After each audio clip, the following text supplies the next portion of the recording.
오늘로서 우리 포럼 3회째가 되는데요. 사회를 맡고 있는 저는 한국여수출협회 사무총장을 맡고 있는 홍민철입니다. 반갑습니다.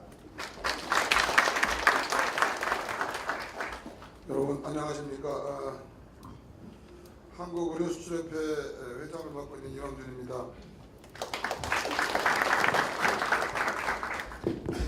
네, 오늘 바쁘신 시간에도 저희 해외 의료 포럼에 참석해 주신 모든 분들을 환영합니다. 특별히 오늘 우리 분당 서울대병원의 정진영 원장님 바쁘신 일정에도 공부를 더 하시겠다고 오셨는데 진심으로 감사드리고, 우리 백유수 의료원장님 진심으로 환영합니다. 또 오늘 사실 여기 좌장 발제 토론자로 오신 분들은 저희가 상당히 심사숙고해서 청탁을 드렸는데, 그동안 아마 이쪽 의료 수출 관련해 가지고 어느 정도의 그 경험과 노하우를 갖고 계신 분들은 다 저희가 망라해서 초청한 것 같습니다. 대표적인 지금 법률사무소 또는 대표적인 지금 그 컨설팅 펌에 계신 분들, 또는 또 수출입은행이나 또 관련 지금 산업은행이나 또 여러 지금 삼성물산 등의 관계자 여러분들이 오늘 한 자리에 대거 오셔서 그동안 어떤 저희가 이 의료 수출 관련해 가지고 현장에서 제기됐던 많은 문제들, 또 실질적으로 지금 아직 해결되지 못한 여러 가지 지금 문제들이 어디에서 지금 기인돼 있고 어떻게 이거를 앞으로 풀어가야 되고, 어떤 정부와의 관계 또는 기타 여러 그 관계 업계에서 이 부분들을 잘 조화해야 되고 연합해서 풀어야 될 거에 대한 결론을 좀 만들어낼 수 있는 실질적인 토론의 장이 될 거라고 생각을 합니다. 아무쪼록 오늘 그 생산적인 자리가 되기를 기대하겠습니다. 저희 한국의료수출협회가 이제 본격적으로 출범한 지가 저희가 12월 말에 이제 보건복지부로부터 산업법인 인허가를 맡은 이후로 이제 만 5개월이 됐습니다.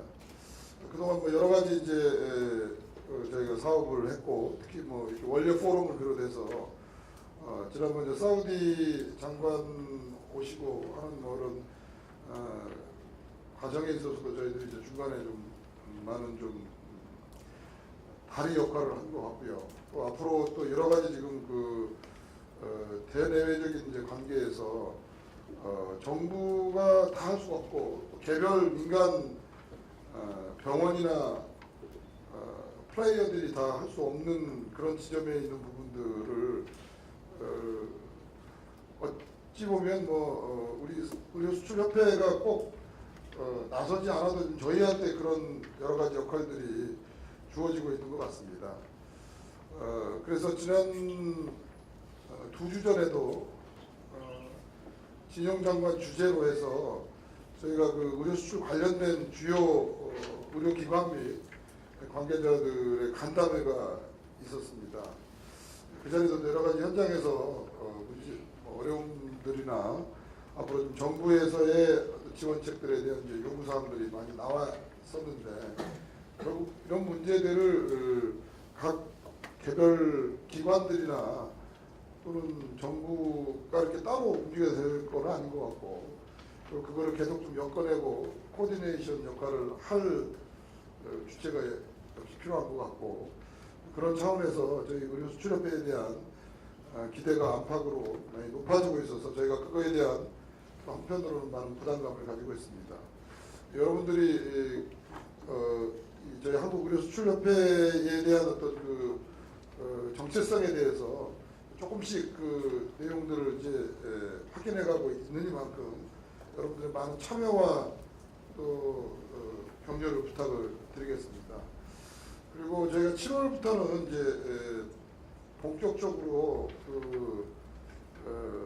저희 협회가 이제 주관이 돼서 해외 시장 개척단을 조직을 해서 해외에 나가려고 합니다.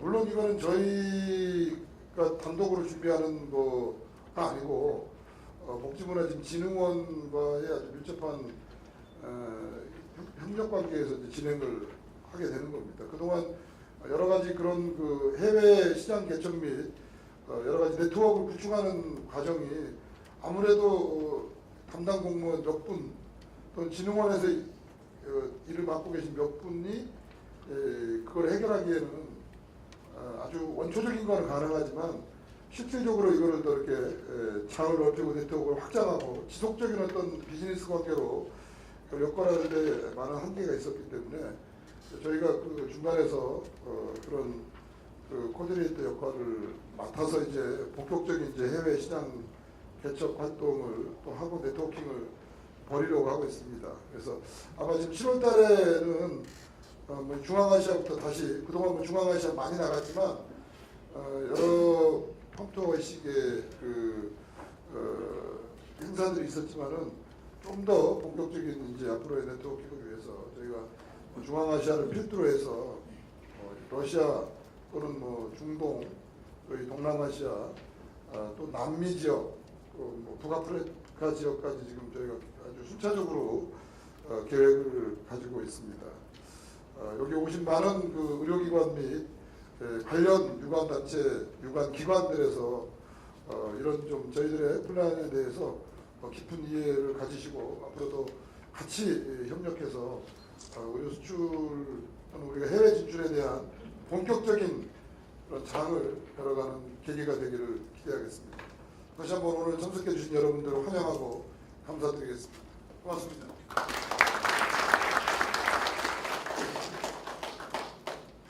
네, 감사합니다. 그럼 곧장 일부 토론을 시작하겠습니다. 우리 자장을 맡은 서창진 교수님 모시고 진행하도록 하겠습니다. 앞으로 나와주십시오.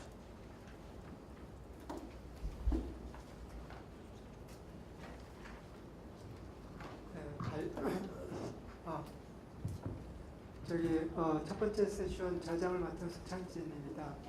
여기 앉기보다 발제를 먼저 들어야 되니까 여기서 잠깐 제가 말씀드리고 시작하도록 하겠습니다. 여러분들 뭐 다 아시겠지만 요새 우리 그 경제가 굉장히 성장 잠재력도 지금 약화되고 있고 저성장 기조가 지금 장기화되고 있는 그런 추세인 것 같습니다. 그래서 지금 차세대 성장 동력 산업을 지금 굉장히 필요로 하는 그런 시점인데 과연 그 우리나라 의료 산업, 특히 병원 산업이 이런 차세대 성장 동력 산업화 할 수 있을 것인가?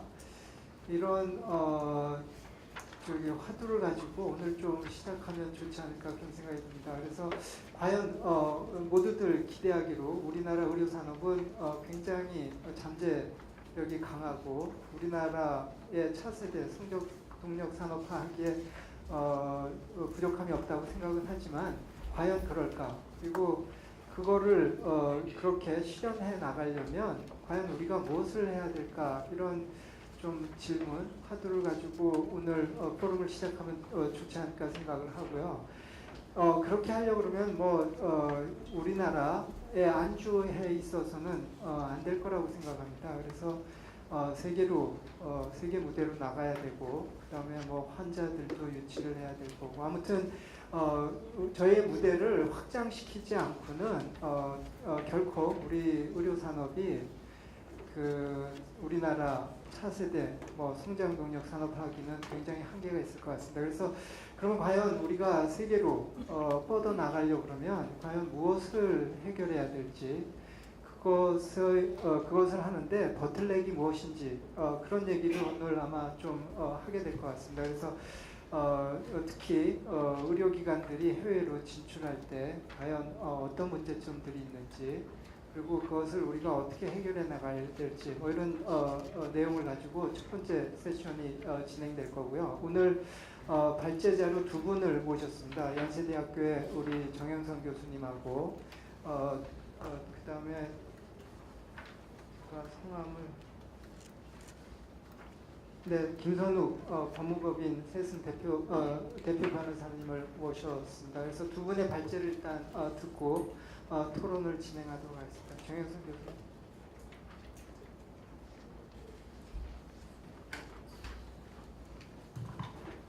예, 방금 소개받은 정영선입니다. 우선 초대해 주신 그 수출협회와 여러 관계자 여러분께 감사합니다.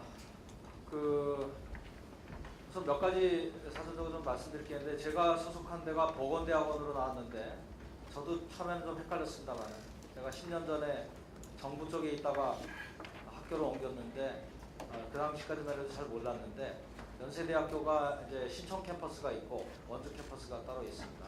그래서 보건대학원이라고 하는 것은 신촌 캠퍼스에 속하는 것이고, 그 원주에는 보건대학원은 없고 보건환경대학원이라는 게 굉장히 복잡하지만 있는데, 그거는 이제 특수대학원 좀 그렇고, 제가 속한 곳은 보건행정학과라고 하는 일반 학부에 보건과학대학에 있습니다. 그러니까 여러 가지로 다르고, 어차피 왜 필요하냐면 토론자로 있는 분이 이제 보건대학원에서 나온 분인데, 제가 보건대학원으로 소개돼가지고 이상규 교수님이 신촌에 있는 보건대학원이고 저는 원주 캠퍼스의 보건행정학과라는 학과에 있습니다. 소속도 다르고 사실 굉장히 많이 다르고, 그리고 저는 이제 넌 MD고 우리 이상규 교수님은 보건대학원은 대체로 MD가 많이 계시고 뭐 이런 차이가 있습니다. 그 다음에 제가 이 의료 수출이라든지 오늘 주제와 관련되는 것에 대해서 그렇게 여러분들 같이 이모저모로 해서 관심 있어 여기까지 오신 분들에 비해서 뭐 이렇게 많이 아는 입장이라는 것은 전혀 아니라는 것을 사전에 말씀을 드리고요. 다만 그런 것을 얘기했음에도 불구하고 저보고 발제를 맡아달라고 해서 맡았는데, 뭐 그 취지 자체는 아시는 분은 계실지 모르지만, 제가 그 일반 의료제도와 관련된 것을 주전공으로 지금 하고 있고, 그리고 의료제도에 이모저모로 많이 또 관여를 하고 있고 뭐 등등 해서 전체 국내 의료제도를 중심으로 해서 사고를 하던 사람이 바로 이 국내 의료제도를 기반으로 해가지고 해외로 진출한다든지 하는 거에 대해서 과연 어떻게 보는지, 특히 이제 제도적인 관점이라고 했는데 어떻게 보는지 하는 거를 좀 말씀을 드려달라 하는 점에서, 그럴 만한 딴 사람들도 그렇게 많은 게 아니기 때문에 좀 그 범위 내에서 해달라고 해서 제가 준비를 좀 해봤습니다. 그리고 이제 이게 상당히 저에게는 개인적으로는 좀 의미가 있다고 생각되는 것은,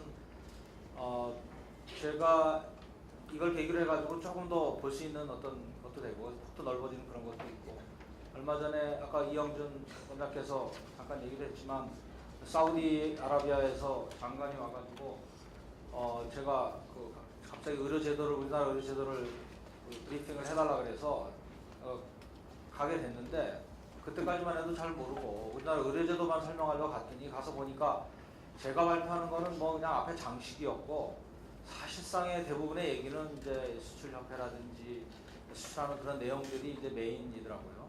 그래서 그런 거를 그만 보면서 생각보다는 상당히 이 분야가 뭔가 이렇게 움직임이 크구나.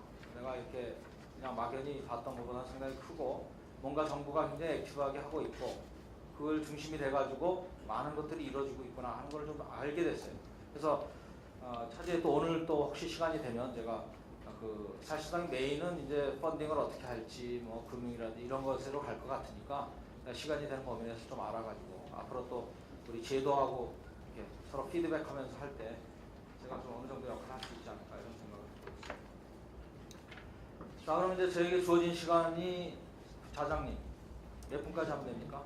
20분이면은 지금 이미 몇 분 지났죠? 그러면 45분까지 할까요? 아니면 40분? 45분. 예.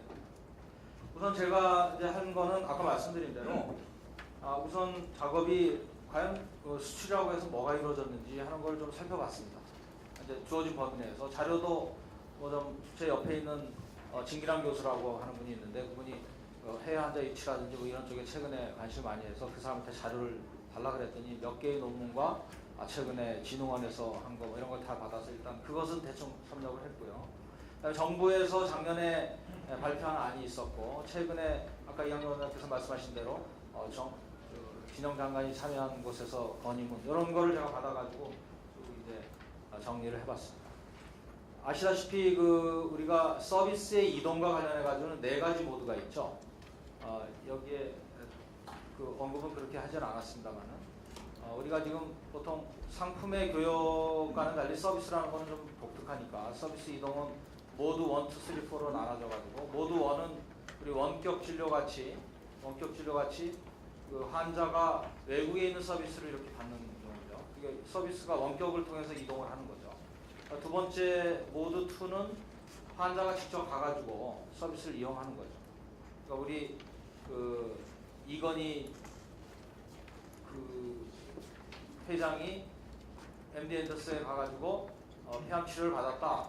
그거는 모드 2에 해당하는 거죠. 한 사람이 가가지고 외국에 있는 서비스를 이용을 하는 겁니다. 서비스는 사실은 미국에 있는 서비스가 우리나라에 이동한 것과 같은 효과를 가지고 있죠. 모드 3는 뭐죠? 뭡니까? 이양준 원장님. 뭐가 또 인력이에요? 뭐 인력은 뭐 알고 계시는데 순서가 바뀔 수 있으니까 모드 4가 의료 인력이 직접 가서 서비스를 하는 거죠. 그러니까 우리나라 인력이 가서 서비스를 하는 거. 모드 3가 바로 이제 의료 기관이 가가지고 이제 커머셜 프레센스라고 하는 좀 멋진 말을 쓰고 있죠. 이게 모드 3입니다. 그러니까 지금 우리의 이 의료 수출 쪽의 이슈는 모두 3과 모드 4가 관계된다고 볼 수 있죠. 그죠? 우리가 의료기관이 직접 가가지고 뭐 외국에서 중국에 가서 사우디에 가서 하는 거니까 서비스가 모드 3에 해당하고 그것을 하기 위해서는 우리나라 의료 인력이 가가지고 서비스를 제공해야 되니까 그게 모드 3입니다. 제가 주로 하는 거는 이제 의료비인데요. 의료비. 그래서 우리나라 국민의료비가 뭐 90 몇 조다. 그리고 그 돈이 어디서 오고 재원 구성이 어떻게 돼 있고 뭐 어떤 의료기관에 흘러 들어가고 그 돈이 어떤 기능에 쓰이는지 이렇게 3차원의 계정을 구축하는 작업을 합니다. 근데 여기서 의료비 분류할 때 우리나라의 국민의료비 안에 제가 한번 여쭤볼게요. 그냥 뭐 이게 상당히 중요한 그 통계적으로 의미가 있을 수가 있어요. 그래서 서구 국가에서는 굉장히 중요한 개념인데 왜냐하면 유럽에서는 아시다시피 유로피언 돈도 같고 같은 유로를 쓰니까 바로 옆에 프랑스에 가서 뭐 의료를 받는다는 게 아무 문제가 안 되잖아요. 건너간다고 뭐 국경을 통과하는 것도 아니고 그냥 막 가서 받으니까 돈도 같고 그런데다가 서로 협정을 맺어가지고 가서 치료를 받으면 그걸 일일이 다 계산하는 게 아니고 본인 부담 일부 내고 나머지 이렇게 하잖아요. 그럴 때 그 정산 관계를 그냥 몰아서 국가 간에 오피스가 있어가지고 이거 왔다 갔다 해요. 그러니까 이 돈의 흐름이라는 게 굉장히 중요하죠. 그래서 한 나라의 국민의료비라고 하는 것이 과연 어느 게 포함되고 말 것인가 하는 게 굉장히 중요한데 뭐 그런 면에서는 제가 또 그건 많이 다뤘어요. 돈의 흐름과 관련해가지고는. 예, 그렇게 볼 때 만약에 아까 제가 얘기를 했는데 이건희 회장이 미국에 가가지고 MD 앤더슨에서 한 5억을 쓰고 왔다. 그러면 그건 우리나라 국민의료비일까요? 미국 국민의료비일까요? 우리나라 의료비일까요? 미국 의료비일까요? 국제 분류상.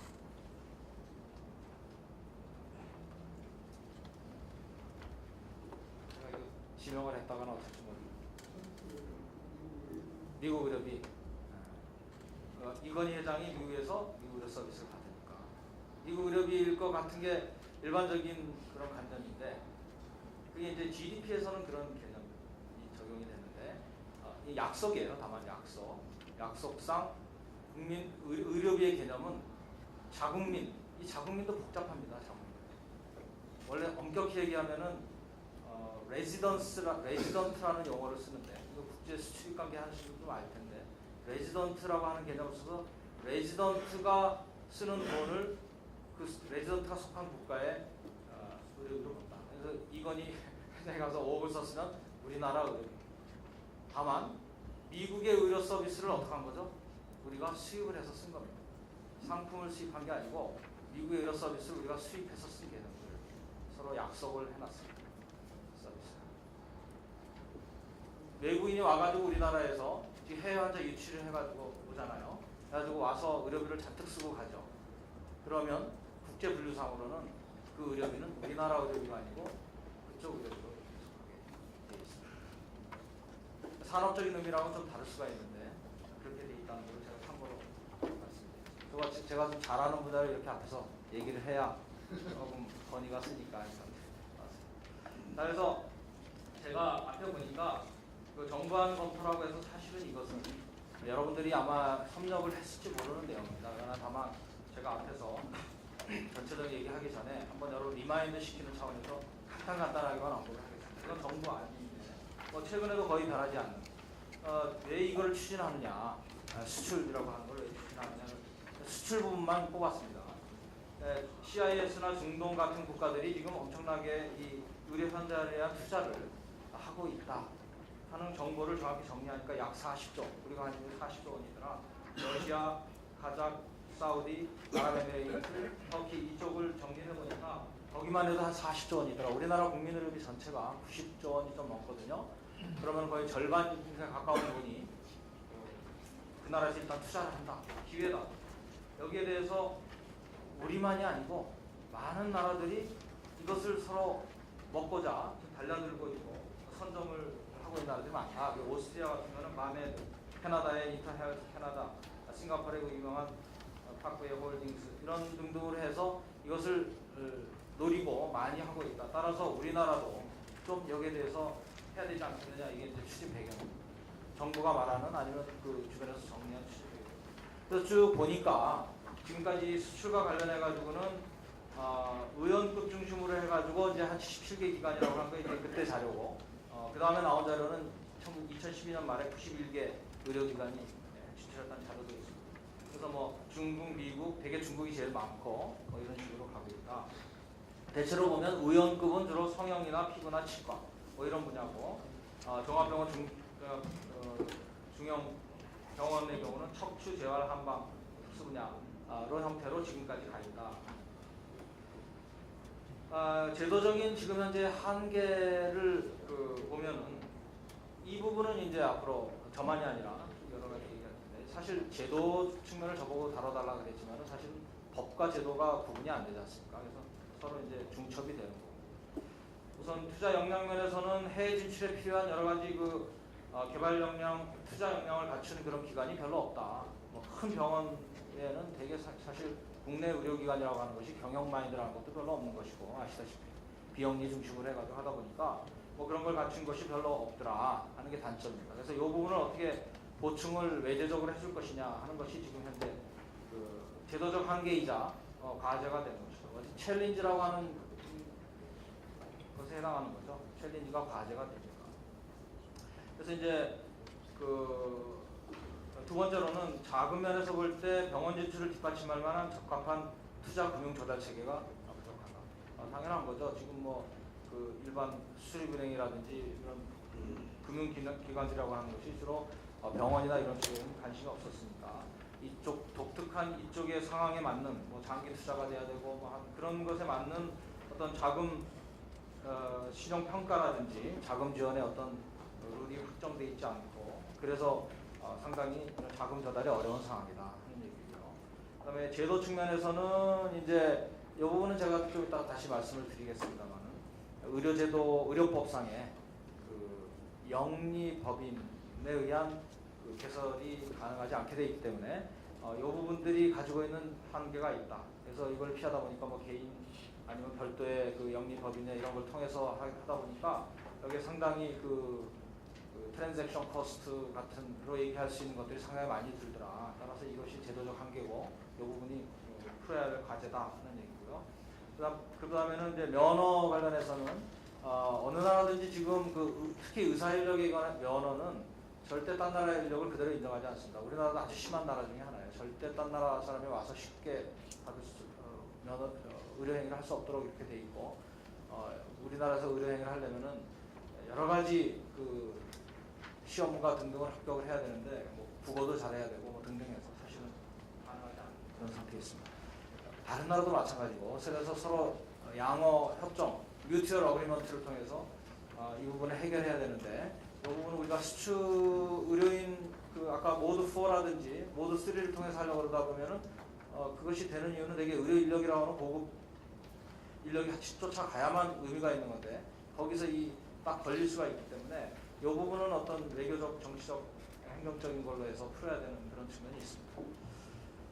자, 그래서 이제 앞으로 이런 거를 볼 때 정부의 핵심 추진 과제는 뭐냐라고 하는 것을 정부가 한 얘기예요. 정부가 한 얘기를 다시 한번 제가 수출과 관련해서 정리를 해보면, 우선 상생적 해외 환자 유치와 병원 해외 진출, 그러니까 인바운드와 아웃바운드를 연계해야 되겠다, 연계하는 전략을 해야 되겠다 하는 얘기고, 아웃바운드 쪽에서 뭐가 잘 되면 그것이 인바운드에 어떤 효과를 가져온다 하는 게 전체적인 내용입니다. 그래서 프리포스트 케어 센터라든지 건강검진 이런 걸 통해서 해외에 직접 그 나라의 환자들이 만족을 하게 되면 자연히 고급 치료에서는 한국으로 끌어올 가능성이 높아진다.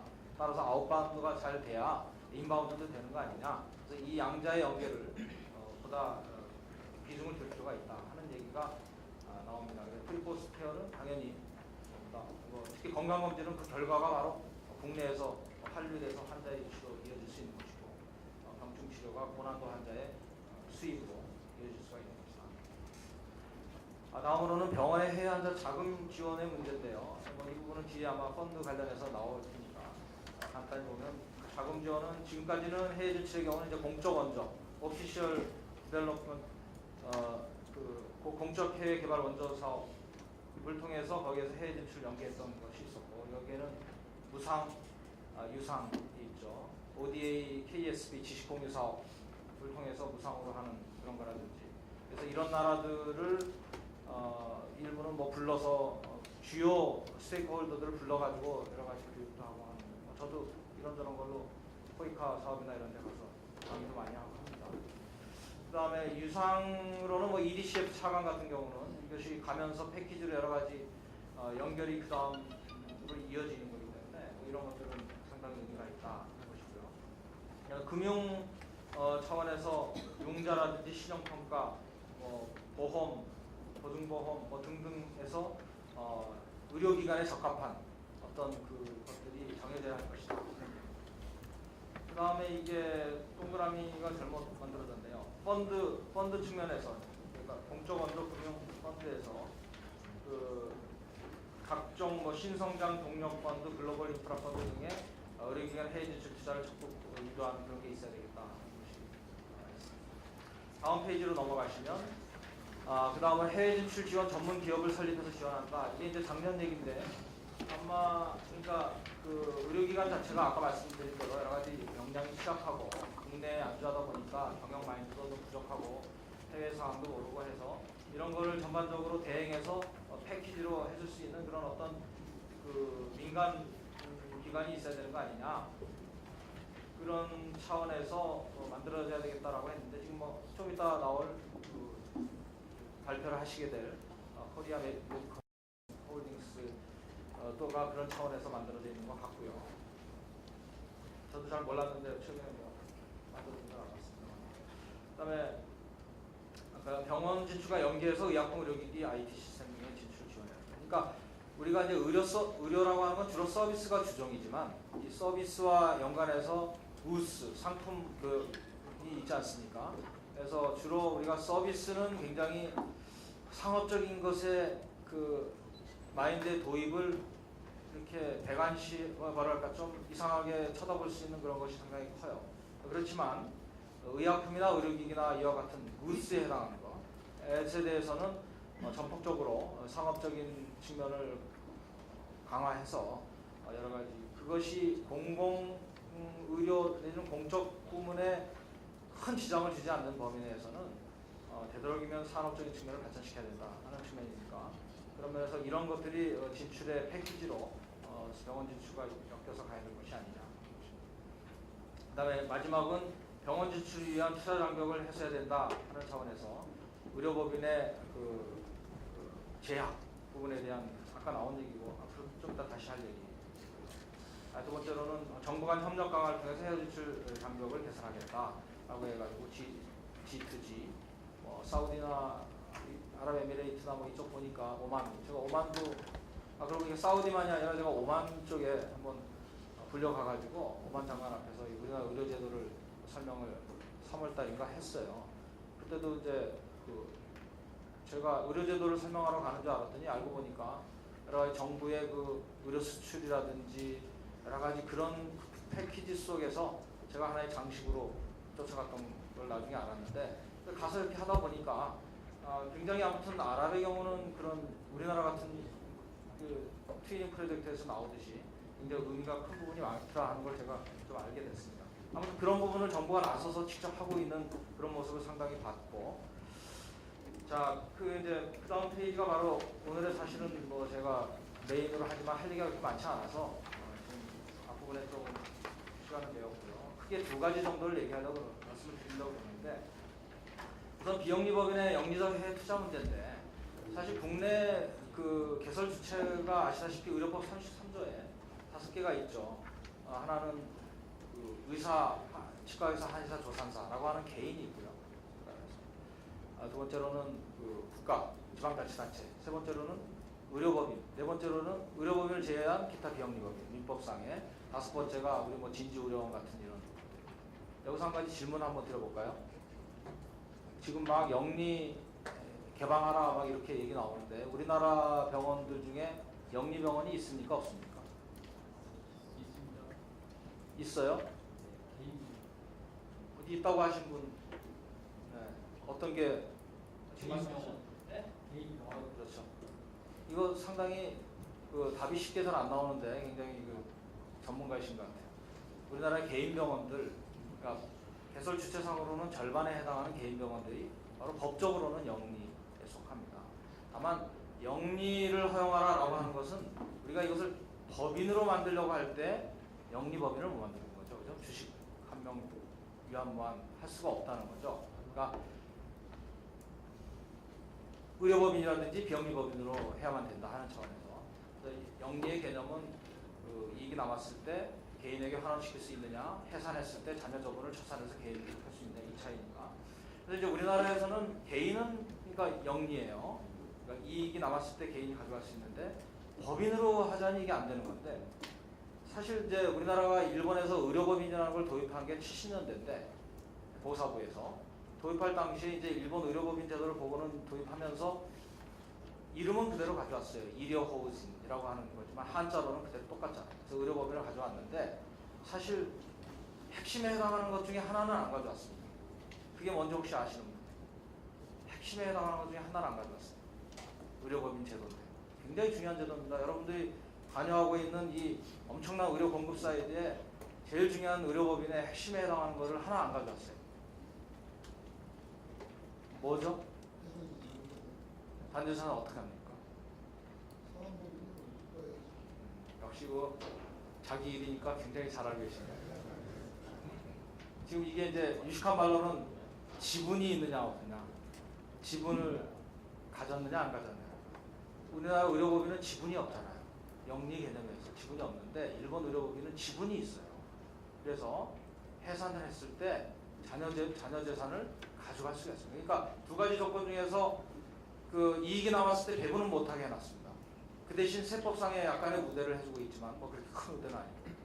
그런데 해산을 했을 때 자녀 재산의 지분을 가지고 있어요. 그러니까 장기적으로는 자기 거죠. 단기적으로 배분만 안 한다. 즉 재투자를 하라 이렇게. 우리나라 이제 그걸 가지고 있지 않았어요. 근데 이제 가져오면서 세법상에는 큰 차이 없이 세제 당국은 따로 있으니까 그냥 가져오다 보니까 이런 그 굉장히 그 지분 없게 만들어서 공적인 것처럼 만들어 놓고서는 세제 혜택은 그 학교법인이라든지 무슨 비영리만큼 강하게 세제 혜택은 훨씬 적어요. 그러다 보니까 일본의 세제처럼 일본은 상업적이니까 아니 상업적이라면 자기 거니까 뭐 인정 안 하던 그런 차이가 있습니다.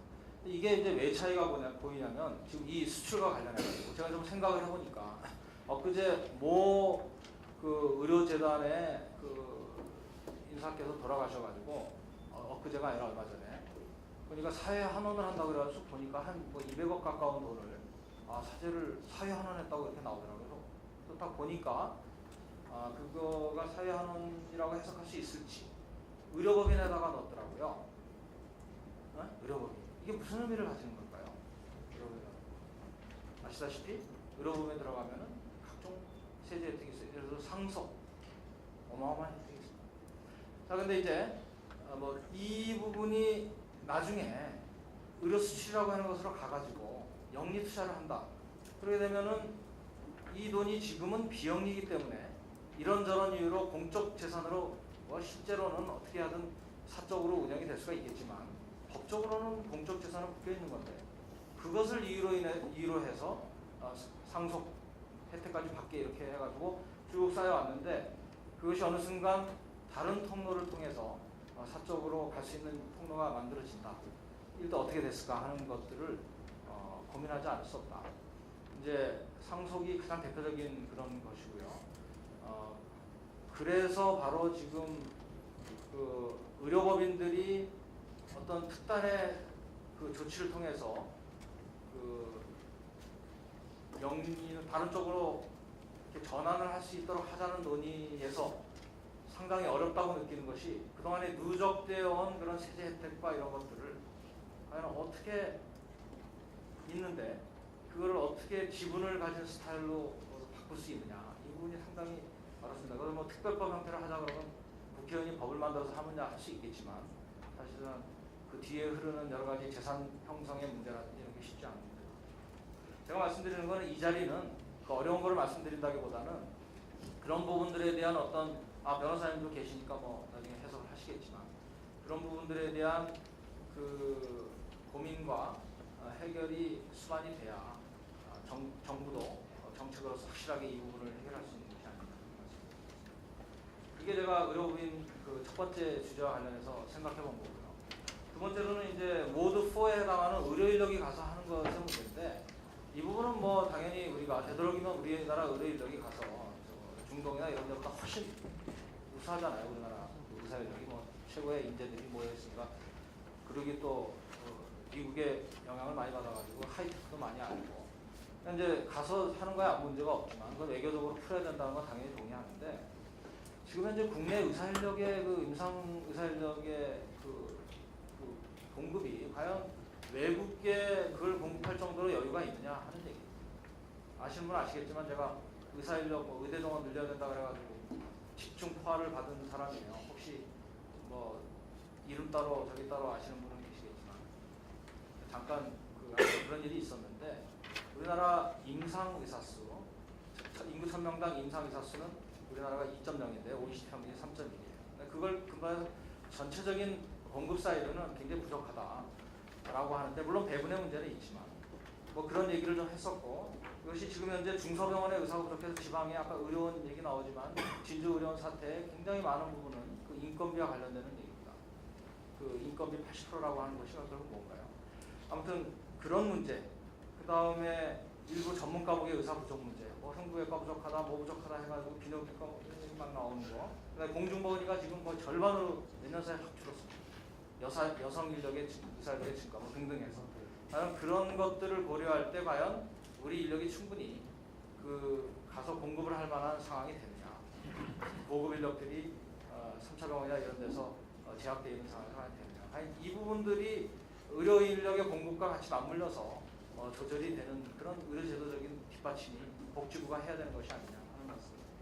세 번째로는 간단하게 그냥 여러 곳에서 나온 얘기인데 해외 진출이 지금 너무 컨트롤 타워가 제대로 작동하기보다는 산발적으로 너무 많이 하니까 제도적으로는 좀 집중할 수 있는 그런 위계 질서를 좀 잡을 필요가 있지 않느냐 하는 쪽 업계 얘기를 제가 정리해봤습니다. 이상입니다. 제가 뭐 이런 주제에 대해서 여러분들께서 얘기할 수 있는 자격이 되는지 잘 모르겠습니다. 이왕규 이사들께서 좀 요청을 해주셔서 본래 취지에 맞게 좀 짧게 저는 뭐 현업에서 뛰고 있는 변호사이기 때문에 그 현업에서 느끼는 부분 그런 거 위주로 말씀을 좀 드리겠습니다. 제목이 제도적 정책적 의료 수출 활성화 방안이라고 합니다. 그러니까 제도하고 정책하고 좀 다르다는 뜻이죠. 그래서 제가 이해한 바로는 발제자가 이걸 출제하신 분이 제도하고 정책하고 좀 나눠라 이런 측면인 것 같고요. 그래서 제가 이해한 건 제도는 이제 법을 말씀을 드리는 것 같고 정책은 그 법을 해석해서 집행하는 행정부의 어떤 그 해석 관행, 그 해석 재량 그런 쪽인 것 같습니다. 그래서 그 두 부분에 대해서 좀 말씀드리도록 하겠습니다. 아까도 교수님께서 말씀하셨지만 공공의료가 훼손되지 아니하는 한도 내에서 의료 산업의 발전 이런 표현을 쓰셨습니다. 그러니까 우리나라 의료 제도는 공공의료라는 좀 거대한 벽에 있는 거죠. 그걸 인정을 해야 됩니다. 그런 측면에서 봤을 때 이제 이 의료 수출 또는 뭐 산업화 이런 얘기가 나오면 보건복지부 내에서도 의료 산업을 담당하는 부서하고 의료기관의 어떤 정책을 담당하는 부서하고 입장 차이가 굉장히 나뉘는 걸로 알고 있습니다. 그러니까 의료 산업을 추진하는 쪽에서는 굉장히 이제 의료 수출 부분에 대해서 신경을 많이 쓰고요. 의료기관 쪽 정책을 담당하시는 분들은 우리나라의 공공의료가 부족한데 왜 병원들이 우리나라 국민의 보건도 서비스도 부족한 상황에서 해외에 나가서 저렇게 무모하게 하냐. 이게 사실은 그 공무원의 서로 그 맞지 않은 해석 관행인 것 같습니다. 입장인 거죠, 솔직하게 얘기해서. 그 뜻은 그 의료 정책에 있어서 혼선이 있다. 산업 쪽에서의 정책의 그 추진 방향하고 기관 정책의 추진 방향이 다르다. 그럼 왜 그러냐? 그럼 제도에 문제가 있다는 거죠. 다시 얘기하면 의료법이 좀 명확하게 규정이 안 돼 있기 때문에 그 법을 해석하는 행정 담당 공무원들이 자기 입장에 맞춰서 해석을 할 수밖에 없는 상황입니다. 지금 우리 의료법은 그 1절 보면 딱 돼 있습니다. 뭐 국민 의료라고 돼 있습니다. 국민 의료. 그러니까 이 우리나라 의료 시스템이 국민 의료를 전제로 해서 만들어진 건데 왜 해외에 있는 그 해외 국민들을 위한 의료까지 우리 의료 시스템이 감당을 해야 되냐라는 해석이 분명히 나오는 거죠. 그러다 보니까 우리나라 의료기관들이 해외에 나가서 뭔가를 하려고 그러면 이게 과연 이게 국민 정서법적으로 맞는 건가? 이런 의문이 생길 수가 있고요. 그것도 뭐 당에 따라서 또 달라지고 정치적 이념에 따라서 달라지고 그러다 보니까 정부 입장, 정책을 하는 정부 입장에서도 그 명확한 자신감을 가지고 소신을 가지고 뭔가를 추진을 못하는 것을 가끔 볼 수 있었습니다. 뭐 지금은 좀 많이 변화됐을 거라고 생각은 드는데요. 그리고 전통적으로 아까 WTO 개츠의 서비스에 관련돼서 우리 교수님께서 모드 4, 모드 3 얘기를 하셨는데 이 서비스 중에서도 의료 서비스 부분은 사실 전 세계적으로 광범위한 국가의 행정 재량이 미치는 영향입니다. 그러니까 어떻게 보면 법률 서비스보다 훨씬 더 국민의 신체 건강에 미치는 영향이 크기 때문에 국가가 굉장히 중앙 집권적으로 허가제라든지 아니면 의사협회라든지 이런 걸 통해 가지고 통제를 하는 시스템입니다. 그러다 보니까 일반 서비스와는 달리 그 국가 개입이 좀 많은 영역이죠. 그러다 보니까 국회에서 법을 만들어 가지고 의료 수출에 대해서 뭐 명시적으로 한번 해보자 이런 으쌰으쌰 분위기가 없는 지금 현상황에서 그냥 그 가끔 언론 보도로 몇몇 그 선지자격인 병원들이 나가서 성과를 일으키고 있다 뭐 이런 것들이 보도가 나올 때 그뿐이고 일반적으로는 저런 게 과연 되는 건가라는 게 그냥 국민 일반적인 생각인 것 같아요. 여기 계신 분들은 어떻게 보면 굉장히 특수한 영역에서 특수한 사고방식을 갖고 계신 분이죠. 그걸 인정을 해야 됩니다.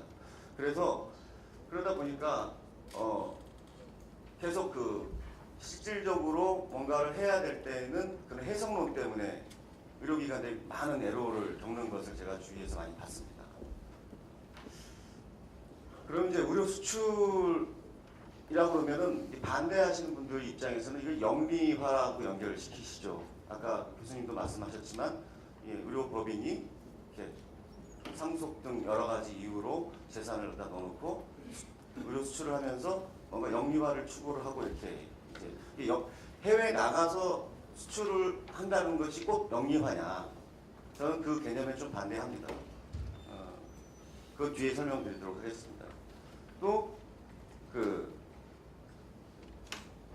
우리나라에서 병원을 하면 그건 고유 목적 사업이고 해외에서 병원을 하면 부대 사업이다 뭐 이렇게 보시는 경우들도 있어요. 그것도 좀 법률적으로는 좀 해석 문상으로 좀 맞지 않은 거 아닌가라는 의문이 듭니다. 현행법, 의료법을 어떤 법률가니까 법을 놓고 보면은 개인이 나갈 경우하고 법인이 나갈 경우 두 가지일 텐데요. 법인 중에서 그냥 뭐 예전에 SK 아이칸 경우처럼 그 영리회사가 나가는 경우도 있지만 일단 일반적으로는 우리나라에서 의료업을 할 수 있는 의료법인 기타 비영리법인들 전제로 해서 말씀드립니다. 개인 같은 경우는 의사 같은 경우 우리나라 의료법에 보면 국내에서 2군데 이상 의료업을 할 수 없도록 되어 있습니다. 그러면 한국에서 하나 병원을 내고 있는 사람이 뭐 중국 베이징에다 하나 더 낸다. 그럼 이게 이중개설이냐, 금지된 행위로 처벌받느냐, 이런 문제가 생길 수가 있죠. 또 아까도 말씀드렸듯이 의료법인이 해외에 나가가지고 뭐 고바스가 해외에 나가서 무슨 ONM 서비스를 한다. 이게 그러면 부대 사업이냐? 부대 사업에 열거되어 있는데 뭐 주차장이니 장례식이니 뭐 휴게점이니 뭐 이런 거 있는데 거기에는 없지 않냐? 이런 얘기들이 이제 나오고 있는 거죠. 그래서 제 개인적인 의견은 뭐 보건복지부도 같은 의견일 텐데 일단 의료법 자체는 행정법적인 요소가 크고요. 이제 법률가에 따라서는 속인주의, 속지주의가 얘기가 나오고 좀 깊은 얘기인데요. 우리나라 국민은 해외에 어디 나가서 나도 우리나라 법을 위반하면 안 되게 돼 있는 게 이제 형법의 기본 원칙이긴 한데 우리 의료법 해석상 법인 행정적인 관점에서 좀 많은 규제가 있기 때문에 해외에서는 우리 공권력이 미치지가 않는다. 그래서 개인이 한국에서 병원을 갖고 있는 개인이 해외에 나가서 병원 하나 하더라도 우리나라의 의료법상의 이중개설에 저촉되지 않는 게 아니냐라는 입장이 좀 다수인 것 같습니다. 아직 그것과 관련된 판례는 나지 않고요. 이것도 의료법에도 정해주지 않았기 때문에 애매한 상황인 거죠, 사실은. 그 다음에 두 번째로 의료법인이 해외에 나가서 병원 사업을 하는데 그게 부대 사업이냐? 저는 그렇다고 생각하지 않습니다. 병원이 병원을 하는데 무슨 부대 사업이겠습니까? 그건 고유 목적 사업이라고 저는 보는 거죠. 뭐냐면 의료법인이 가령 주사무소가 설치한 병원이 서울에 있고 그 다음에 두 번째 분사무소로 제주도에 가서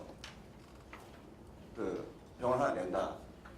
그랬을 때 그건 부대 사업이 아니죠. 그건 고유 목적 사업입니다. 근데 서울에서 제주도보다 가까운 중국의 산둥 반도 쪽에다가 낸다. 그럼 그건 부대 사업이냐? 또는 영리 사업이냐? 또 고유 사업이라고 저는 생각이 듭니다. 고유 목적 사업이기 때문에 그걸 가지고 부대 사업 범위 내에 있다 없다 또는 재단법인 같은 경우에는 고유 목적 사업에 수반되는 수익 사업의 일종이다 이렇게 얘기하는 거는 본질적으로는 맞지 않은 의견이 아닌가 저는 생각합니다. 물론 그 나라에 가면 그 나라에서 허용되는 의료기관 개설 형태가 있습니다. 예, 우리나라도 마찬가지고요. 전 세계적으로 주식회사형으로 병원을 설립하도록 하는 게 일반적인 것 같습니다. 우리나라에도 보면 송도나 제주도에도 해외에서 병원이 들어와서 병원 사업을 하려면 주식회사 형태로 해야 되고 자본금이 50억 기준이 있습니다. 그리고 그 지분이 외국인이 51%를 가져야 되는 우리나라의 규정이 있는 거죠. 그게 외국에도 똑같이 거의 유사하게 있습니다. 그래서 그 나라에 맞춰서 그걸 영리 법인을 설립을 하는 거지. 그래서 결과론적으로 그 나라 제도를 맞추기 위해서 뭔가 했다는 것 때문에 그게 영리화를 실현한 거다라고 볼 수는 없다는 겁니다. 그 뜻은 가령 주무관청이 서울에 있을 때 서울시에서 인허가 기준이 있습니다. 제주도에 가면 또 제주도에 따른 인허가 기준이 있습니다. 그러니까 지방자치단체에 따라서 가령 건물을 소유해야 된다. 또는 임대차로도 가능하다. 또는 전세권만 있어도 충분하다라는 어떤 기준에 따라서 지방자치단체의 수준에 따라서 맞춰가는 것을 가지고 소유를 해야 된다고 해서 비영리고 임대차로 하면 영리고 그렇지는 않습니다. 뜻이 다른 나라에 갔을 때 그 나라 로마법을 따른 것 때문에 비영리가 영리로 변환한다는 논리는 좀 타당하지 않다 이렇게 봅니다.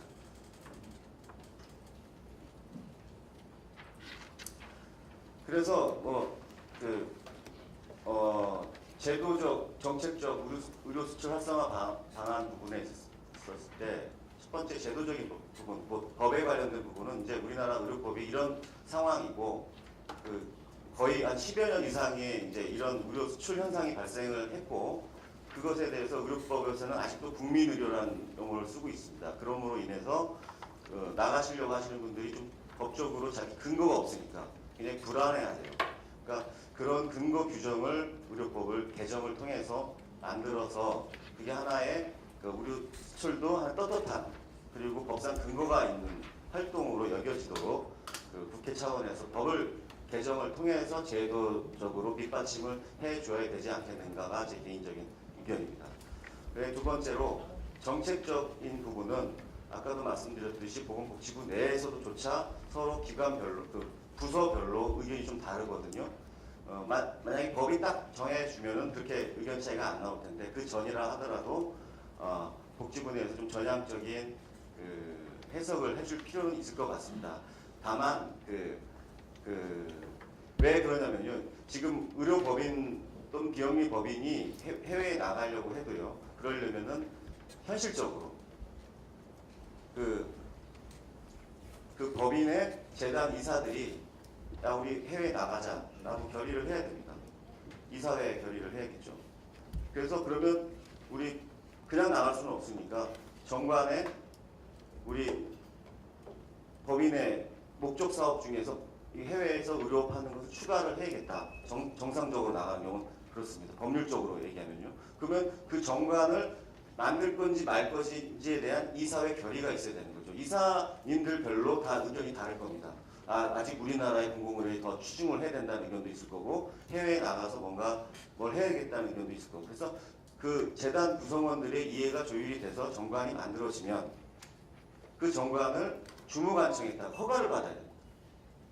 그죠? 그 허가를 받을 때 정관 변경 허가 신청을 내죠. 그 정관 변경 허가 신청은 누가 심사하느냐? 주무관청에서 합니다.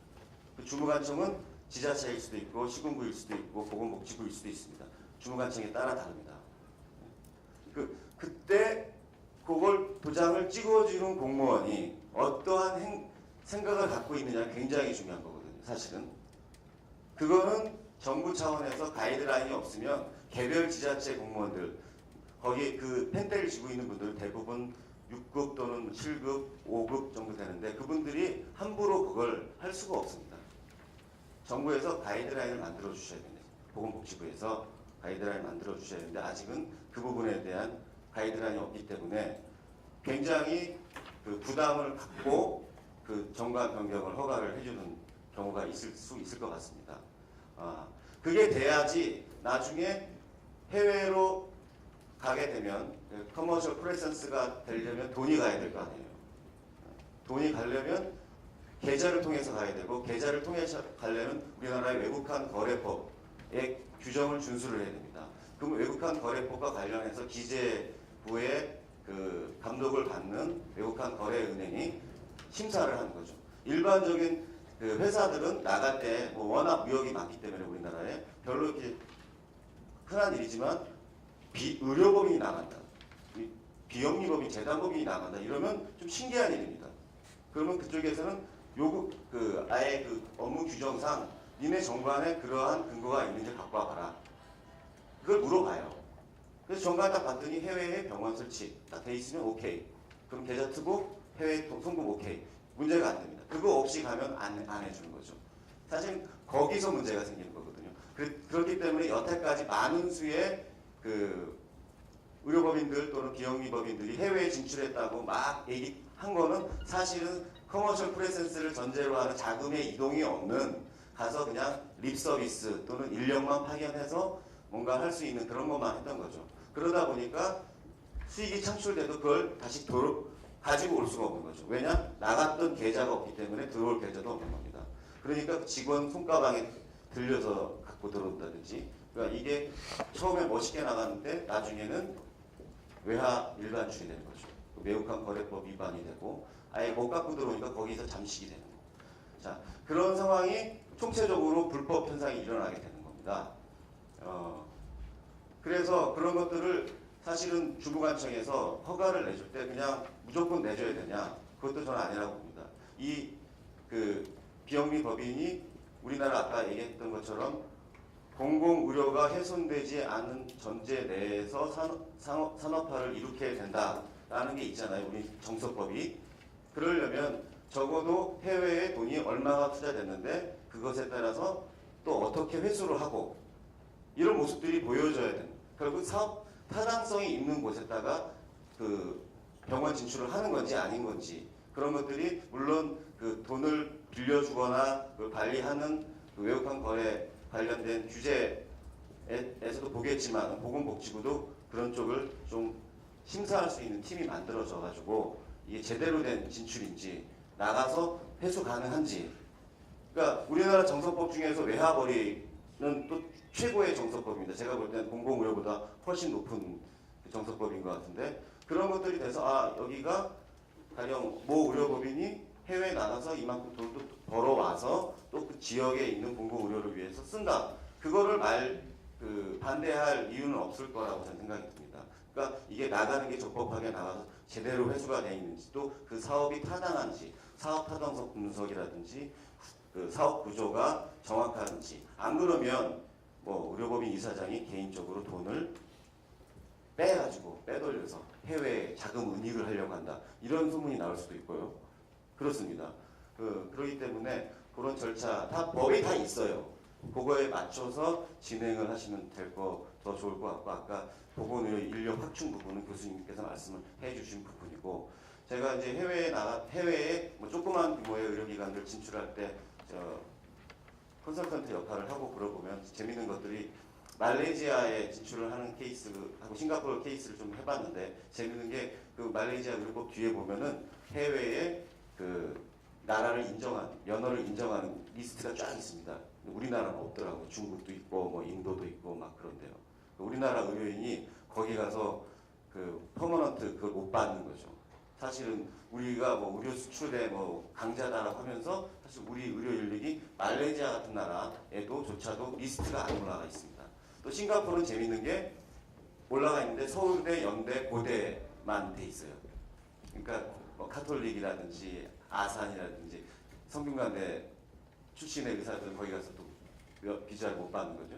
그러니까 그 라이센스 못 받는 거죠. 그러니까 그런 부분들도 아까도 말씀드렸듯이 그 병원 수출뿐만 아니라 인력도 이동해야 되면 그 비자 문제가 반드시 걸려 있습니다. 그래서 그런 외교 통상적으로 면허 발급에 대한 부분들에 대해 신경을 써서 우리나라 의료인들이 나가서 이게 결국 시간 문제거든요. 가서 얼마 만에 자격증을 따서 편하게 의료를 할 수 있는지 그 부분을 개선을 해주는 것들이 정부에서 해줘야 될 거 아닌가 생각합니다. 다 아시는 말씀인데 네, 이만큼 해서 좀 줄이도록 하겠습니다. 감사합니다. 네, 두 분의 발제를 잘 들었습니다. 오늘 발제에 이어서 토론을 맡아주실 세 분의 선생님, 아까 이미 다 소개를 시켜드렸었는데요. 이쪽 법무법인 태평양의 변호사로 계신 이경철 변호사님, 그 다음에 연대 보훈이라고 맞습니까? 보훈대학원의 이상주 교수님, 그 다음에 엘리오 앤 컴퍼니의 성만석 상무님이 토론을 해주시도록 하겠습니다. 일단 먼저 이경철 변호사님부터 한 5분에서 10분 정도 해주시죠.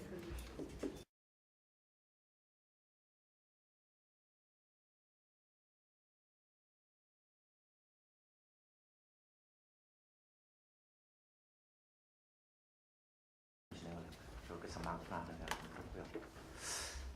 저도 이쪽에서 조금 관심을 가지고 근자에 여러 기업체라든가 아니면 병원들 그다음에 관심 있으신 분들 이렇게 산업적인 측면에 대해서만 좀 말씀을 드리겠습니다. 아무래도 의료기관 해외 진출 분야에 대해서 관심을 가지시는 분들이 이게 또 다른 우리의 먹거리로서 어떻게 기능할 수 있을까 이거에 대해서 훨씬 더 고민을 좀 많이 하신 분들이 계시지 않은가 싶습니다. 그래서 산업적인 측면을 위주로 해가지고 좀 말씀드립니다. 그러면 먼저 제가 이제 지난주에 한국 테르모라고 일본 계시의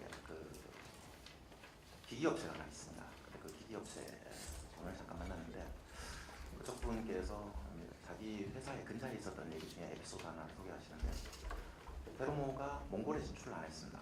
근데 몽골에서는 테르모의 인지도가 상당히 높다고 합니다.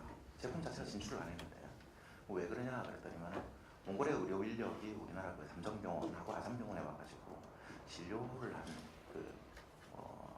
공부를 하고 갔던 모양입니다. 임상 경험을 좀 쌓으시고 갔는데 갔다가 가서 이제 돌아가고 나서 그쪽에도 이제 의료 시설을 좀 갖추고 거기에 다시 또 재직을 하면서 뭔가를 좀 하려고 하니까 기존에 아산이나 삼성 쪽에서 써봤던 그 재료에 대해 가지고 익숙함이 있지 않습니까? 그래서 이제 자연스럽게 그때 썼던 데가 도대체 어디냐, 그 공급원이 어디냐 그랬더니 한국토르모였다. 그래서 카테타나 스텐트 같은 것들을 그쪽에서 많이 공급하는 업체인데 그 회사가 몽골로 진출을 해가지고 자기네들도 좀 일을 그쪽 제품 좀 쓸 수 있었으면 좋겠다 하는 그 말씀을 주시더라고요. 그러면서 테르모 측에서는 몽골의 사업을 좀 다각화시켜야 되겠다 하는 얘기들이 좀 나온 것 같습니다.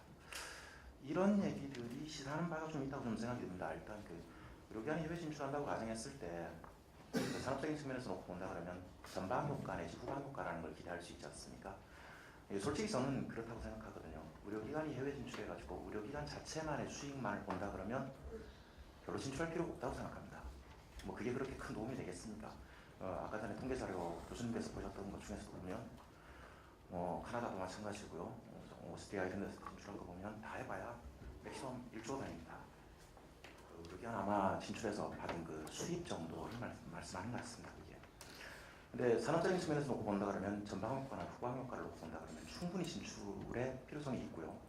산업의 하나의 1차적인 그 선도자 역할을 할 수 있는 그런 아주 괜찮은 산업 중에 하나이지 않을까 싶습니다. 쉽게 말하면 건설도 마찬가지일 테고요. IT를 포함한 네트워크 같은 것들도 거기에 다 연관이 될 수밖에 없고 제약, 기기, 또 우리나라에서 홀대받고 있는 장비 이런 것들도 해외 진출함으로 인해 가지고 새로운 활로를 좀 뚫어볼 수 있는 기회들도 분명히 생길 수 있지 않을까 싶습니다. 이 법률가 하니까 일단 법률적인 문제부터 조금 좀 한번 말씀드리겠습니다. 그 김성욱 변호사님께서 말씀 주셨던 것들 중에서 개인 개설한 의료인이 해외에다 또 하나의 의료기관을 개설하는 문제가 의료기관 이중 개설의 문제에 걸리지 않느냐 하는 부분들이 사실 얘기들이 좀 나오고 있는데 사실 그 부분은 저도 김성욱 변호사님하고 의견이 동일한 것 같습니다. 국내의 그 의료인한테 적용되어야 될 행정법적 의도가 상당히 다분한 그 의료법이 해외에 개설한 의료기관에까지 미친다. 이 부분에 대해서는 조금 그 행정법의 기본적인 규제 영역하고 좀 맞지 않은 부분이지 않은가 하는 생각이 좀 들어서 이중개설 금지의 원칙이 거기에 적용돼가지고 그 자체가 의료법상의 어떤 처벌을 받는다. 행정처분이든 뭐 그런 것들을 받는다는 것들은 좀 맞지 않는 것 같고요. 반대로 그 의료법인 내지 비영리 법인이 해외에 진출하는 부분에 있어서의 그 부대사업이냐 고유목적 사업이냐 이 부분에 대한 생각은 저는 조금 좀 다른 것 같습니다. 그게 논해지는 평면은 기본적으로 좀 그러지 않겠습니까? 의료법인이나 아니면 비영리 법인이 해외 진출을 했고요. 해외 진출한 상태에서 그쪽에서 일정한 수익이 났다고 가정했을 때 그 수익이 난 게 우리 본국으로 이렇게 좀 귀속되는 문제들이 발생할 수 있지 않습니까? 본국으로 이제 자금을 보내야 되는 문제. 그러면 결국은 다른 기관에서 의료기관에서 아니면 그 뭐 해외에 나가 있던 그쪽에서 그러니까 본국으로 이렇게 자금이 들어와야 되는 문제가 있다 보니까 그게 그 자체가 그러니까 영리성을 띠는 게 아니냐 하는 식의 문제가 발생할 수 있어서 그것 때문에 이게 고유 목적 사업이냐 아니면 부대 사업이냐 이거에 대한 논의가 조금 더 얘기가 더 나오지 않는가 싶습니다. 근데 사실 이 부분에 대해서는 복지부 뭐 원초적인 해결 방법은 국회 입법을 통해 가지고 해결을 할 수 있으면 가장 좋지 않을까 싶은데 그 국회 입법이 없는 상태, 현 상태만을 가정하고 놓는다고 봐도 그래도 일정 부분은 좀 허용될 수 있는 여지가 있지 않을까 좀 싶습니다. 그 대표적인 단초 중에 하나가 어떤 거냐 그러면 2년 전쯤이었던가요? 그 종합 편성 채널들 제가 하는 인허가 문제 때문에 그때 그 을지재단이 MBN에 투자를 했던 예가 한 번 있었지 않습니까?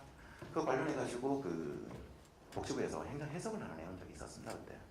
그게 그때 고유목적 사업이냐 아니면 허용되는 부대 사업의 범위 내냐 라는 것 때문에 굉장히 사회적으로 시끄럽고 그랬었는데 복지부 내에서는 그 종합편성 채널의 운영에 직접 관여하는 경우라면 그는 고유목적 사업이나 부대 사업에 허용되는 부대 사업에 포함된다고 볼 수 없지만 종합편성 채널의 운영에 직접 관여하지 않는 정도에서 투자하는 정도라면 그는 가능하다 하는 정도의 행정해석을 낸 적이 있습니다.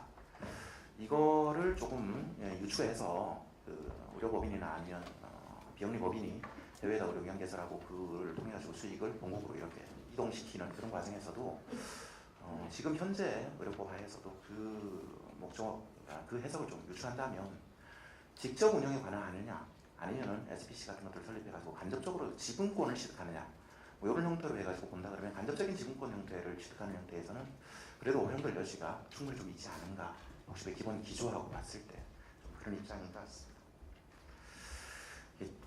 나머지는 좀 정책적인 부분인데 저도 이게 뭐 법학하고 약간 좀 괴리가 있는 부분이라서 맞는지 아닌지는 저도 좀 개인적으로 계속 고민을 하고 있는 부분입니다.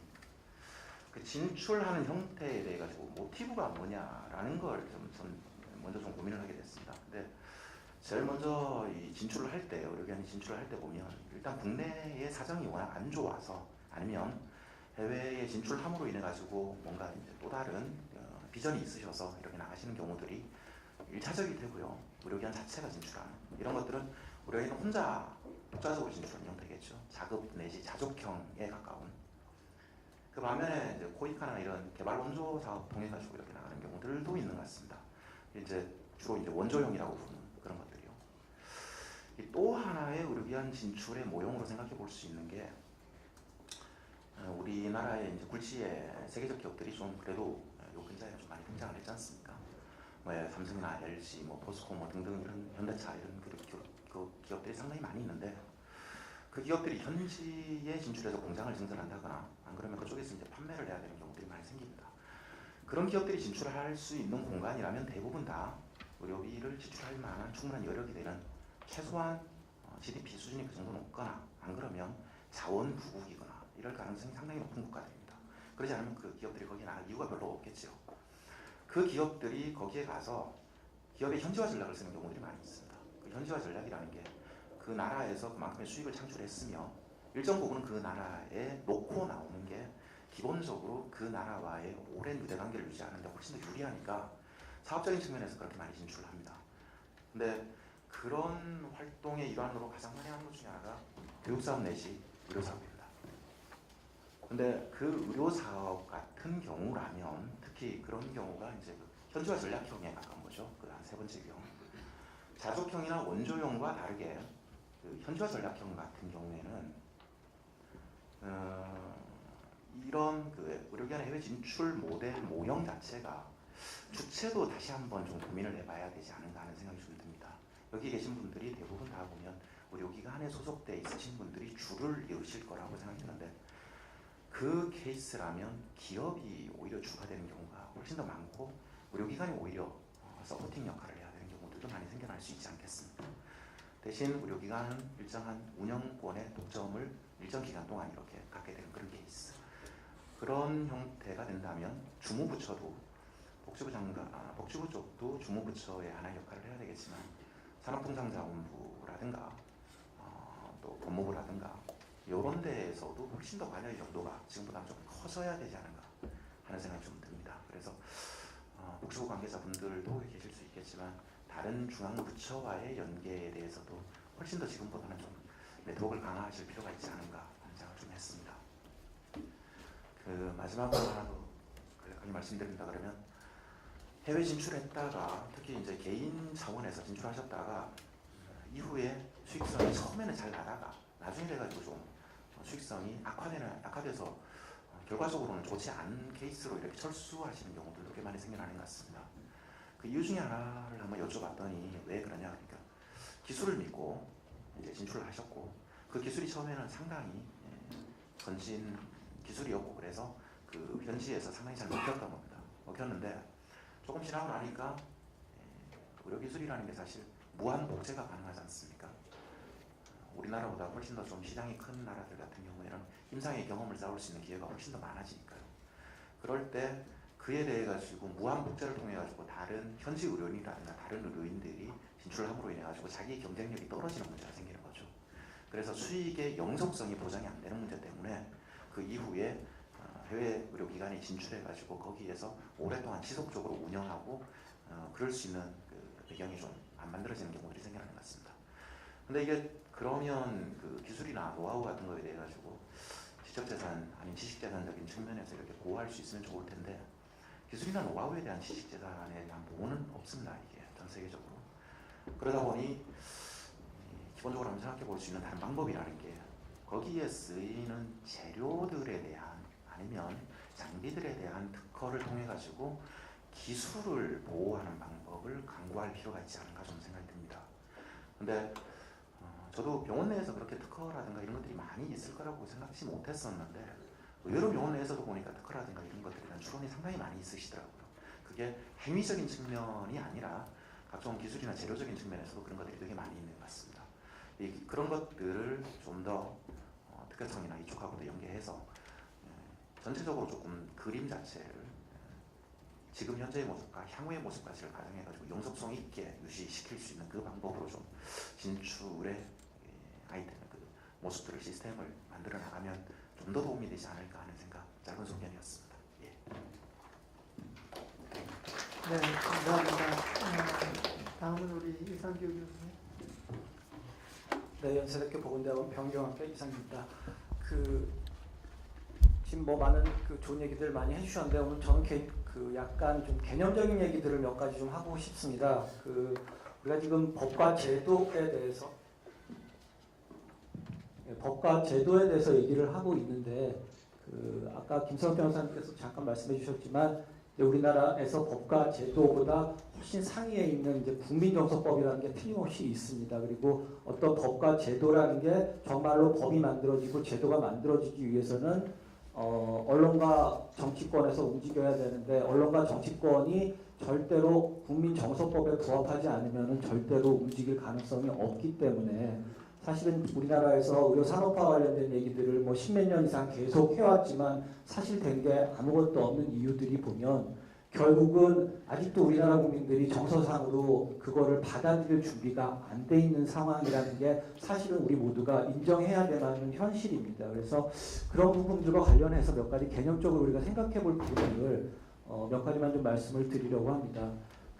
첫 번째 이제 우리가 좀 생각해 봐야 될 부분들이 이 의료를 산업으로 보는 시각과 복지로서 보는 시각이 있습니다. 그러니까 산업으로서의 의료와 복지로서의 의료가 사실은 공존을 하고 있습니다. 근데 우리나라에서 일반적인 정서는 의료라고 그러면 복지로서의 의료만을 생각을 하지 사람들의 머릿속에 산업이라는 개념으로서의 의료는 사실은 여기 계신 분들은 대부분 생각을 하고 계시겠지만 일반 국민들의 머릿속에는 전혀 그림이 그려지지가 않습니다.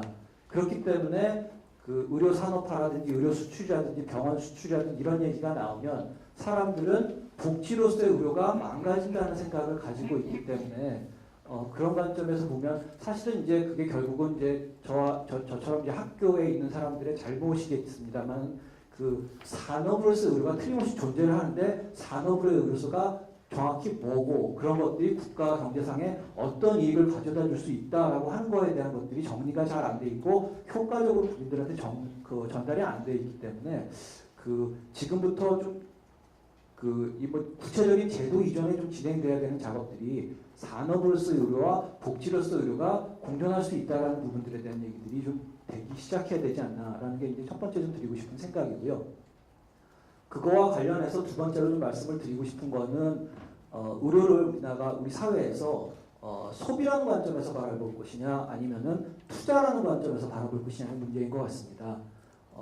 우리 사회는 지금 의료를 흔히 소비라는 관점에서 바라보고 있는 것 같습니다. 무슨 얘기인가 하면 우리나라에서 국민의료비라든지 여러 가지 의료비와 관련된 담론들을 들어보면 가능하면 줄여야 되고 느는 게 문제가 된다는 식의 시각이 거의 대부분에 가지고 있고 언론들도 그런 시각들을 가지고 있습니다.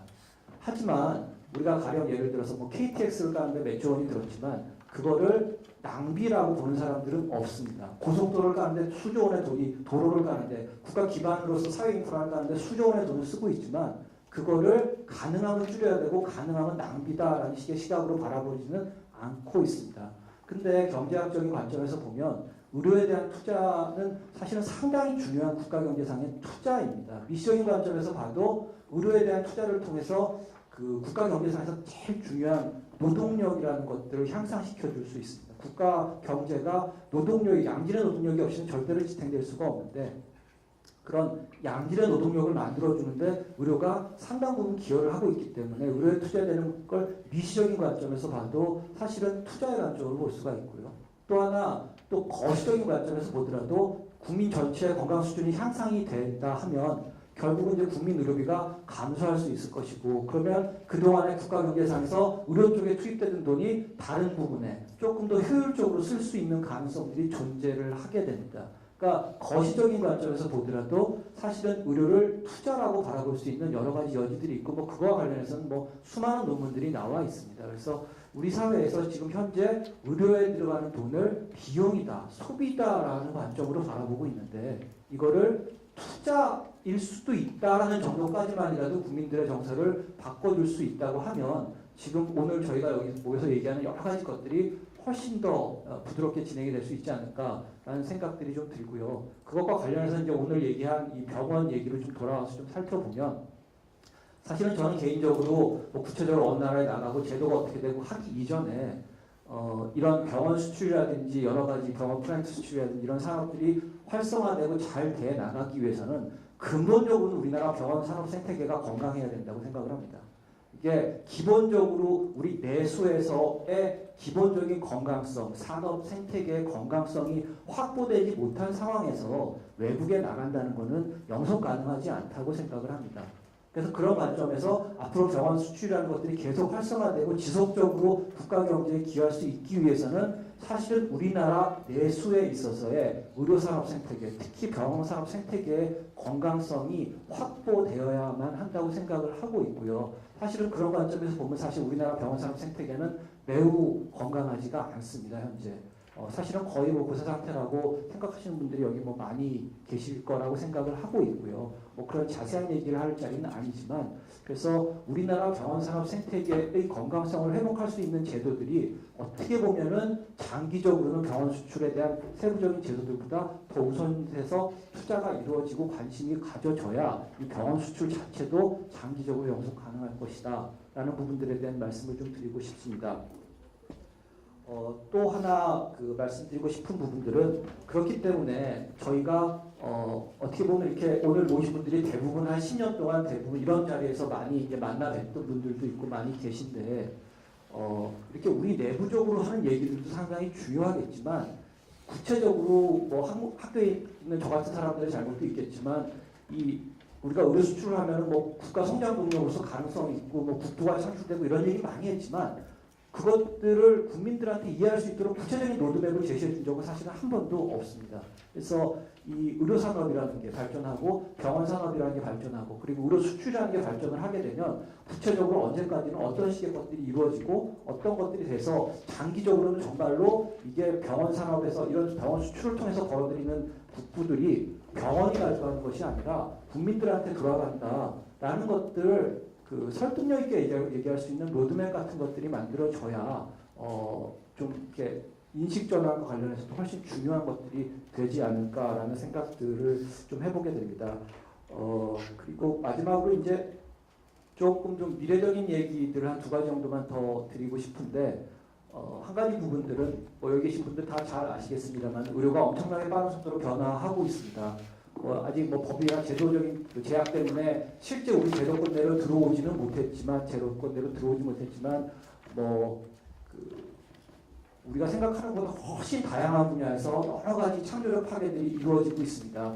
장소의 파괴도 이루어지고 있고 그다음에 대상의 파괴도 이루어지고 있고 시간의 파괴도 이루어지고 있고 여러 가지 분야에서 우리가 생각하는 것보다 훨씬 더 많은 변화들이 이미 일어나고 있습니다. 근데 우리가 병원 수출이라고 생각하면 지금 현 상태의 의료를 가지고만 얘기를 하는 경우가 많은데 사실은 한 10년 뒤 혹은 20년 뒤에 우리가 병원 수출을 얘기할 때는 지금 우리가 보고 있는 이런 의료가 아닌 완전히 다른 형태의 의료를 가지고 얘기를 하는 시대가 아주 가까운 미래에 당연히 올 수밖에 없는 것이 현실입니다. 그렇기 때문에 우리 이런 병원 수출과 관련된 담론, 의료 산업화와 관련 담론에서도 그런 빠르게 변화하고 있는 그리고 빠르게 파괴되고 있는 여러 가지 분야의 변화들 같은 것들을 우리가 같이 좀 논의하는 기회가 좀 있었으면 좋겠다라는 부분들이 하나 있고요. 맨 마지막으로 하나만 추가적으로 말씀을 드리고 싶은 부분은 아까 이제 앞에서 잠깐 말씀을 드렸는데 정책의 동기화와 관련된 부분입니다. 정책의 동기화라는 게 이제 수직적인 동기화가 있고 이제 수평적인 동기화가 있을 수 있는데 사실 제가 요새 이 부분에 관심을 많이 가지고 이제 공부를 좀 하고 있는 부분이긴 한데 아까 복지부에서 뭐 부서 간에도 의견이 엇갈린다 뭐 이런 얘기들 많이 나왔는데 그게 결국은 이제 정책의 수평적 동기화의 문제인 것 같습니다. 복지부 내에도 형평이라는 가치와 효율이라는 가치가 충돌하면서 각 부서 간에 수평적인 정책의 동기화가 이루어지지 않기 때문에 의료산업정책국에서 아무리 좋은 정책을 내더라도 그게 다른 보험이라든지 아니면 공공의료라든지 다른 부분의 정책하고 동기화가 되지 않으면 절대로 그 정책이 성공을 할 수가 없습니다. 근데 지금 우리나라에서 여태까지 정책 과정들이 흘러온 과정들을 보면 그런 동기화의 문제에 대한 고민들이 사실은 상당 부분 결여되어 있었다고 생각을 합니다. 그래서 복지부 내부에서조차도 형평이라는 가치와 효율이라는 가치가 충돌하면서 동기화가 되지 않는 그런 문제들이 발생을 하고 있습니다. 근데 사실은 그보다 더 큰 문제는 수직적인 동기화의 문제인 것 같습니다. 무슨 얘기인가 하면 어떤 국가에서 보건복지부가 됐든 아니면 다른 부서가 됐든 정책을 만들고 법을 만들면 그 정책이 궁극적으로 그걸 통해서 구현하고자 하는 목표가 있습니다. 그러니까 그 정책을 통해서 우리 국가 전체를 끌고 가고자 하는 방향이라는 게 있는데 그 방향이 제대로 가기 위해서는 그 정책이 그런 정책과 관련된 미시적인 주체들한테 주는 시그널이 그 미시적인 주체를 그 방향으로 끌고 가야 됩니다.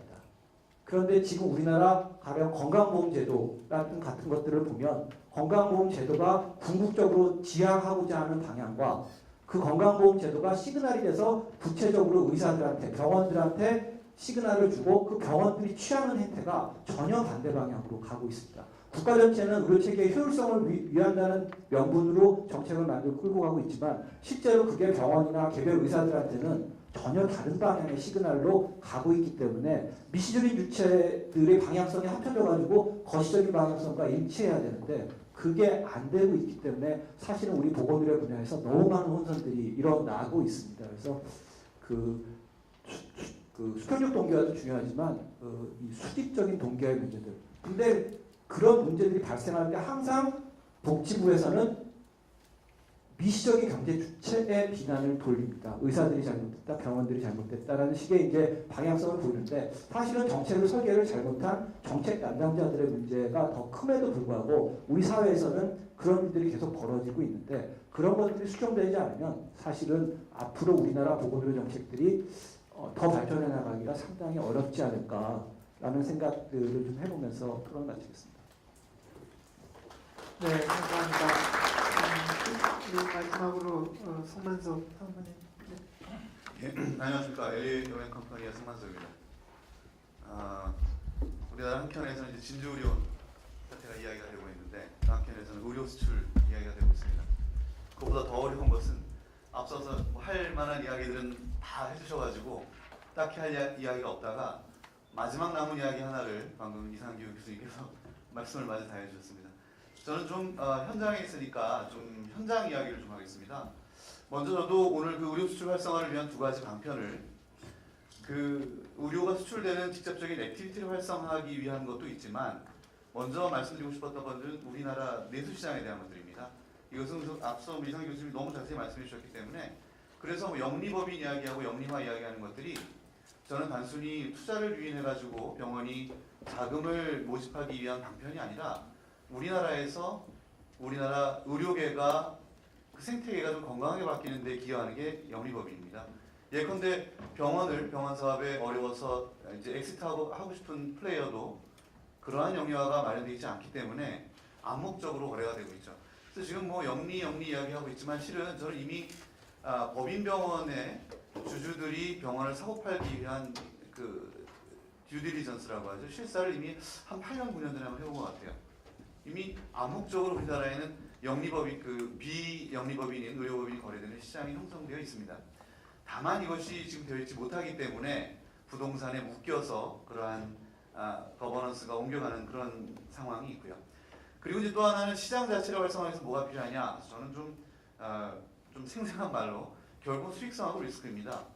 수익성이 있느냐 없느냐 혹은 수익성이 있더라도 리스크를 감당할 수 있는 수준을 넘어서는 수익성이냐입니다. 이 두 가지에 따라서 여태까지 의료 수출이 이루어졌느냐 안 이루어졌느냐고요. 그래서 과거에도 이미 의료 수출이 이루어졌었죠. 대부분이 다 병원 건축입니다. 건축하면 설계도 같이 끼워서 하고요. 기본적인 의료진에 대한 교육도 함께 포함되어 있습니다.